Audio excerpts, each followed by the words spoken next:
I never thought I'd be starting over at 50, but life doesn't wait for permission to change everything.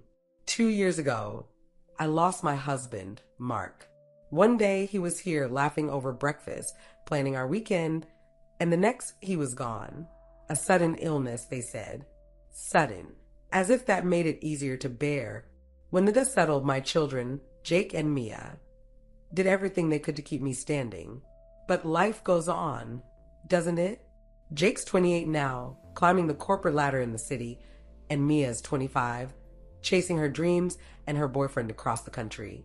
I didn't feel abandoned. I felt irrelevant. They had their lives, and I didn't want to be the mother who clung to their coattails, asking for scraps of attention. So I made a decision. I packed up our family home, a place filled with more memories than I could carry, and moved here, a quiet neighborhood far from the chaos of the city. My new house? Modest. A cozy little place with creaky floors and windows that catch just enough sunlight to remind me the world is still turning. Cheaper too, which doesn't hurt when you're living off a teacher's pension. At first glance, this place seemed perfect. The streets are lined with beautiful trees, and the only noise you'll hear is the occasional bark of a dog or the laughter of children playing a street over. It's peaceful, yes, but it's lonely. The first time I noticed my neighbor, Edward Hartley, I was unpacking boxes in my new home. It was a warm afternoon, and I stepped outside to take a break. That's when I saw him. He was sitting on the porch of the house across the street, a book resting on his lap. At first, I thought he was just keeping to himself, enjoying the peace of the afternoon. But as the days passed, I began to notice something peculiar.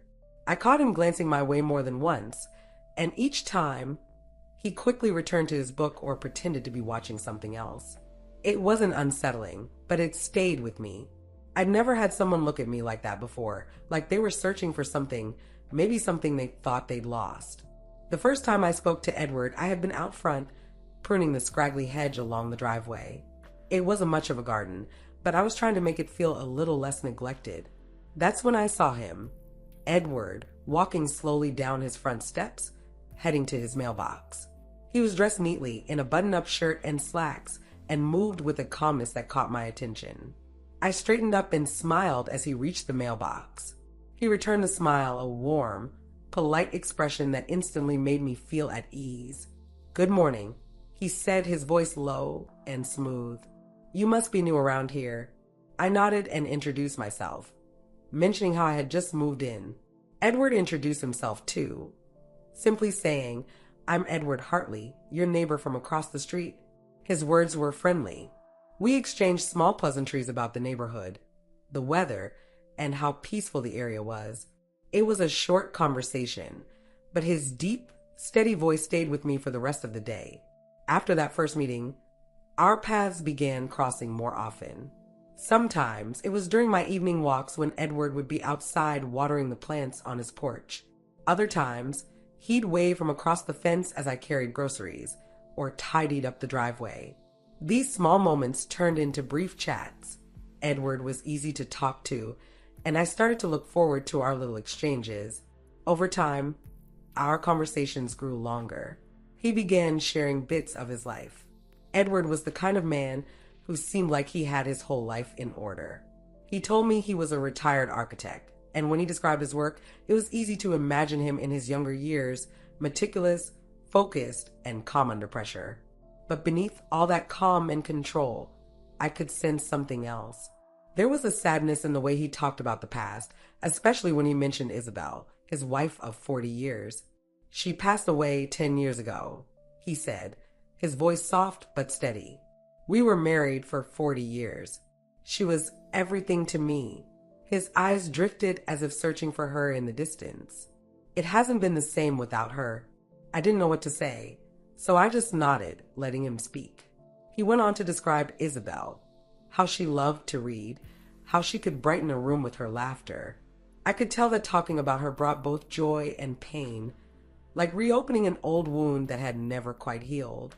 Then, one day, he said something that caught me completely off guard. We were standing near the fence again, chatting about nothing in particular, when he paused, looking at me for a long moment. "You remind me of her," he said quietly. I blinked, unsure if I had heard him right. "What do you mean?" I asked. He hesitated as if trying to find the right words. "You look just like Isabel. The way you move, the way you smile, it's uncanny."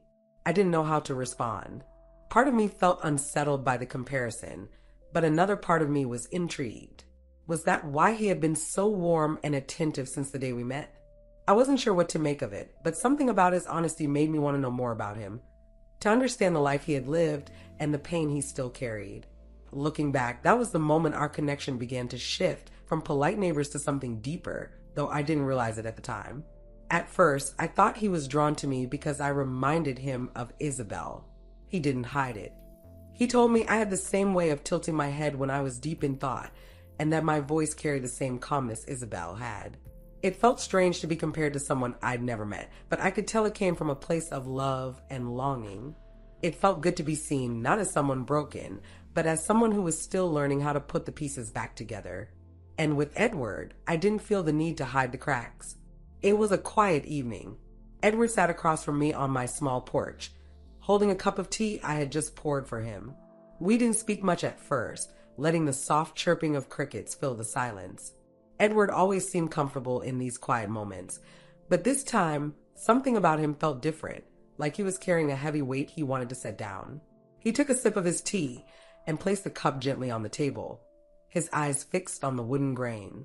When he looked up, his gaze was intense, almost vulnerable, as if he were searching for the right words. "Eve," he started, his voice quieter than usual. "I need to say this." He paused, running a hand through his silver hair, clearly unsure how to continue. "You've done something for me that I didn't think was possible." I tilted my head slightly, curious, but unsure of where he was going. "What do you mean?" He looked straight at me then, his expression softening but still serious. "I never thought I'd feel this way again," he said. "Not after Isabel. Losing her, it left a hole in me, a space I thought would always stay empty."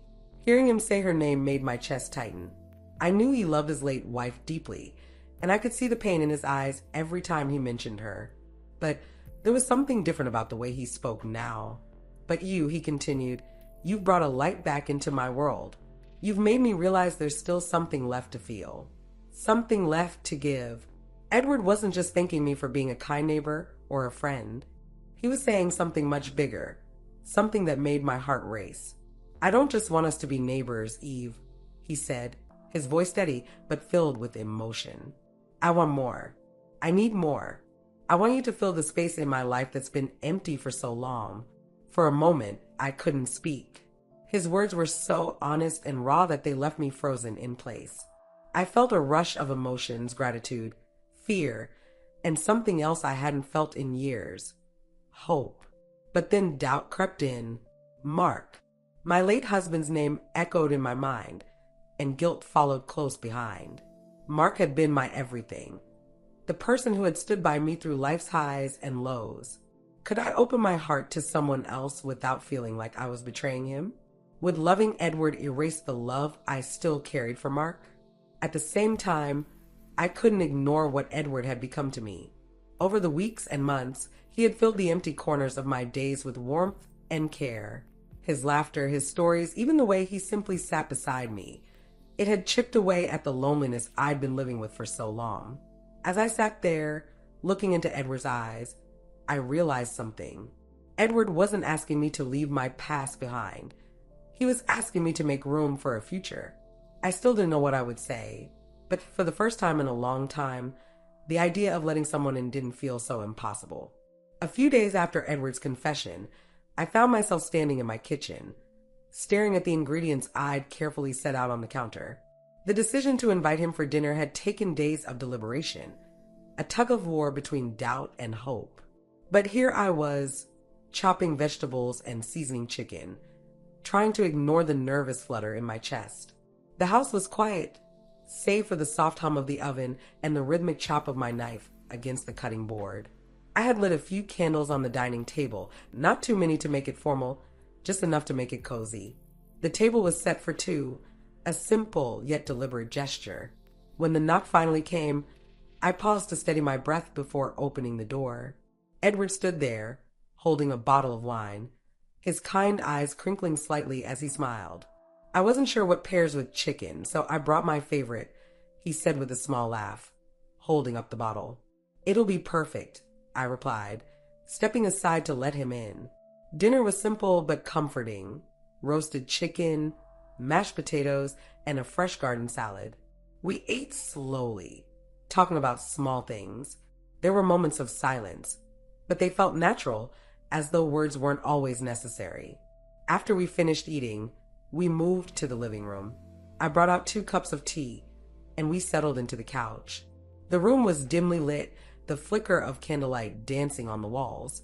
It felt intimate, but not overwhelming. Edward broke the silence first. I wasn't sure you'd invite me over, he said, his voice soft but steady. I thought maybe I'd scared you off. I shook my head, smiling faintly.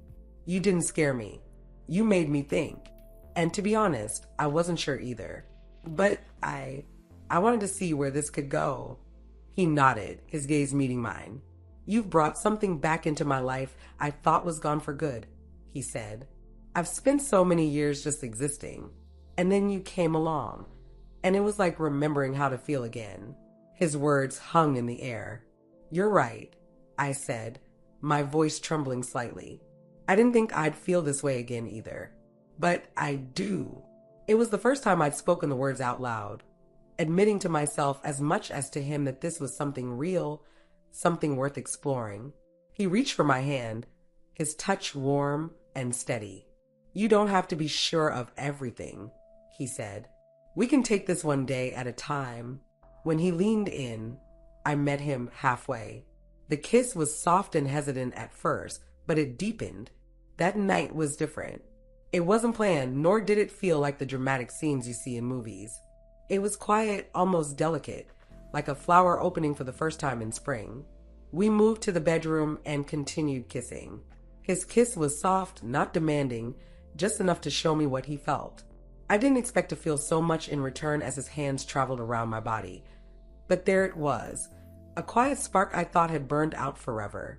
It wasn't the kind of passion that swept you off your feet. It was more like standing in front of a warm fire on a cold night, the heat spreading slowly until it reached every part of me. Later, as we lay together in my bed, I realized just how long it had been since I'd shared this kind of closeness. His arm wrapped around me felt both unfamiliar and familiar at the same time. The rise and fall of his chest against my back was steady, like a rhythm I didn't know I had missed. It wasn't just the physical warmth that comforted me. It was the silence between us, filled with understanding. Neither of us needed to say anything. We were just 2 people who had spent years living with loss, now finding a way to feel alive again. As I drifted off to sleep, his hand resting lightly on mine, I realized something important. This wasn't about replacing what I had lost.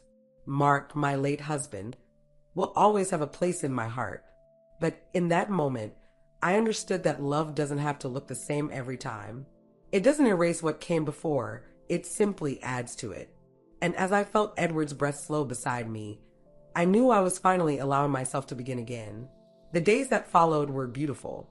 Edward and I started seeing each other more often. He would knock on my door some mornings with 2 cups of coffee, one for him and one for me. I thought he might like it, he'd say, handing it to me with that warm smile of his. And of course, I did. It became our little ritual, sitting on my porch, sipping coffee, and talking about anything, our lives, the past, or even the little things we noticed about the neighborhood.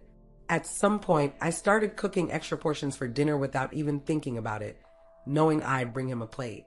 He always joked that I was spoiling him, but I could tell he appreciated the gesture. And he wasn't the only one giving. Edward started helping me with things around the house. My mailbox had been loose for weeks, and one day, I saw him outside fixing it without saying a word. When I thanked him, he just waved me off, saying, "Can't have you tripping over it now. Can we?" It wasn't just the big gestures, though. It was the small things, him carrying my groceries when I came back from the store, or me walking over to water the flowers he had planted outside his porch when he forgot. These little moments stitched themselves into our days, so much so that I couldn't quite remember what my life had been like before him. One of my favorite routines was our evening walks. Each evening, we'd walk together, sometimes in comfortable silence, other times chatting about everything and nothing. It was strange how natural it felt, as if Edward had always been there. And in some ways, it felt like he brought a new kind of energy into my life, something I didn't realize I'd been missing. He wasn't just filling the empty spaces, he was helping me see the beauty in them. And for the first time in a long time, my days felt lighter and brighter, like I wasn't carrying the weight of the world alone anymore.